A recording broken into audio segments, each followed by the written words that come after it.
अचानक धन वृष्टि हेबो एवं आपणको विभिन्न रास्तार पैसा आसबार बाट फिटिज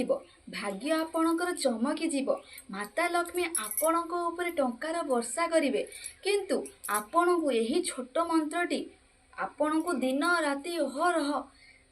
मंत्रटी जपिबाकू हेबो आउ ए मंत्र सिद्धि हो गला परे आपण को टंका आसबार बाट फिटिज टंका एते आसीबो जे आपण ताकू रखी पारिबेनी चारिआडू टंका आसीबो टंकार वृष्टि हेबो आसंतु जानिबा सेही मंत्रटी कौन मु कहिबी किंतु कहवा पूर्व माँ मंगला चरण में जे लाइक आ सब्सक्राइब समर्पण करिवो माँ मंगला तांका घरे सुख शांति और समृद्धि बजाय रखिबे आसंतु जानिबा सही मंत्रटी कौन किंतु हाँ सांग माने जदि आपण दिन राति सही मंत्र जपि पारिबेनी ताहाले अति कम रे 108 थर सकाळे हेउ किंबा संध्याळे हेउ गोटे थर याको निश्चय जपि देबे मंत्रटी हैला ओम श्रीम महालक्ष्मी नमः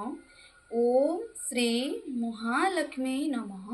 ओम श्री महालक्ष्मी नमः एही मंत्र आपण 108 थर मध्य जपि पारिबे देखिबे धनर वृष्टि हेबो।